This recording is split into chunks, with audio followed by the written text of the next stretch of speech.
O pedido já chegou a Washington. Alexandre Ramagem virou problema internacional.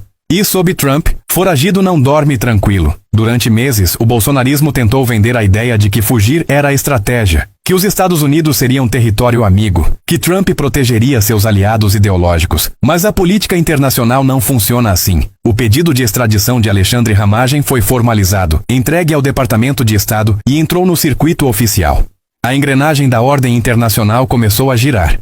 E quando ela gira, não respeita mito, discurso ou live. Respeita tratados, decisões judiciais e interesses de Estado. É aqui que a história vira. Alexandre Ramagem não saiu do Brasil por acaso. Saiu porque sabia o que estava por vir. Ex-diretor da ABIN, homem de confiança de Jair Bolsonaro, condenado a mais de 16 anos de prisão por integrar a cúpula da trama golpista, ele deixou o país ainda durante o julgamento no Supremo Tribunal Federal. Não foi viagem, foi evasão. Não foi tratamento médico, foi fuga. E o STF deixou isso claro ao classificá-lo como foragido da justiça. A decisão não ficou restrita ao território nacional. O ministro Alexandre de Moraes, relator do caso, autorizou a adoção de todas as medidas cabíveis, incluindo o pedido de extradição. Coube ao governo brasileiro transformar a sentença judicial em ato diplomático, e foi exatamente isso que aconteceu. No dia 30 de dezembro de 2025, a Embaixada do Brasil em Washington entregou formalmente o pedido ao Departamento de Estado dos Estados Unidos. Esse detalhe muda tudo, porque não se trata mais de retórica política, nem de narrativa para consumo interno. Trata-se de um procedimento respaldado por tratado bilateral, firmado ainda no século passado, que rege a entrega de pessoas investigadas ou condenadas. O Brasil fez o que estados soberanos fazem, cumpriu o rito, reuniu documentação, apresentou fundamentos legais e acionou a via diplomática. Mas o que ninguém esperava era o cenário em que esse pedido aterrissaria. Donald Trump voltou à presidência dos Estados Unidos com uma agenda ainda mais radicalizada. A política migratória se tornou um dos eixos centrais do governo. O ICE foi turbinado, ampliado, financiado e incentivado a agir com agressividade máxima. O discurso é simples e brutal. Remover todos que o governo considera indesejáveis. E aqui começa a ironia histórica que desmonta a fantasia bolsonarista. Alexandre Ramagem sempre se alinhou ao trumpismo. Apostou na afinidade ideológica como salvo-conduto. Mas Trump não governa por afinidade pessoal. Governa por cálculo político e demonstração de força. E o governo Trump não tem qualquer pudor em deportar, prender ou deter pessoas, inclusive cidadãos norte-americanos, se considerar conveniente. Nos últimos meses, operações do ICE em cidades como Minneapolis escancararam esse método. Abordagens violentas, uso de força letal, mortes que chocaram a opinião pública. Protestos explodiram, mas não frearam a máquina. O orçamento do ICE chegou a patamares históricos. O número de agentes praticamente dobrou. O recado foi dado. A repressão não é exceção, é política de Estado. E é nesse contexto que Ramagem passa a ser visto não como aliado ideológico, mas como problema importado. Um foragido estrangeiro, condenado por tentar subverter a ordem democrática de seu país, vivendo em território norte-americano. Para Trump, isso não é ativo político, é passivo. Mas tem um detalhe ainda mais delicado. O Brasil também pode acionar a Interpol para a inclusão do nome de Ramagem em uma difusão vermelha. Diferente do que dizem influenciadores bolsonaristas, isso não é mera formalidade. Não obriga automaticamente à prisão, mas autoriza detenções provisórias, especialmente em situações de controle migratório, aeroportos, abordagens policiais. Um foragido passa a viver em alerta permanente. Especialistas em direito internacional explicam que os Estados Unidos analisam pedidos de extradição caso a caso. Existe a possibilidade de alegação de crime político. O tratado prevê essa exceção. Mas o próprio texto do acordo deixa claro que atos voltados à subversão da ordem constitucional não são automaticamente considerados crimes políticos. Golpe de Estado não é opinião, não é discurso, é ação concreta. E aqui entra um ponto que incomoda profundamente o bolsonarismo. O caso de Ramagem não envolve liberdade de expressão. Não envolve fala, postagem ou crítica. Envolve planejamento, articulação e execução de atos contra a democracia. Isso muda completamente o enquadramento jurídico. E muda o cálculo político dos Estados Unidos. Nos bastidores de Brasília comenta-se que a diplomacia brasileira tem adotado uma postura cirúrgica. Nada de bravata. Nada de confronto público.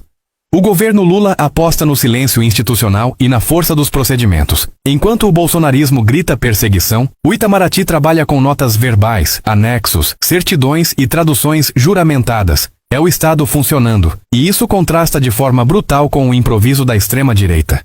Durante anos venderam a ideia de que eram donos da pátria, defensores da ordem. Agora são obrigados a lidar com a própria desordem jurídica que criaram. A fuga, que parecia vitória, virou risco constante. Mas o impacto político não para em Ramagem. O bolsonarismo vive um momento de cerco múltiplo. Filhos do ex-presidente enfrentam ações penais. Aliados veem mandatos ameaçados. Empresários financiadores acumulam condenações.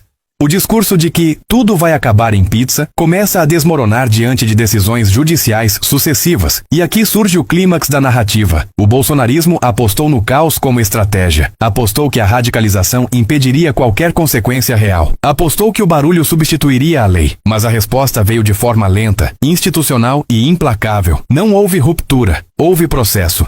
Nos corredores do poder, ouve-se que Washington está atento não apenas ao caso Ramagem, mas ao precedente que ele cria.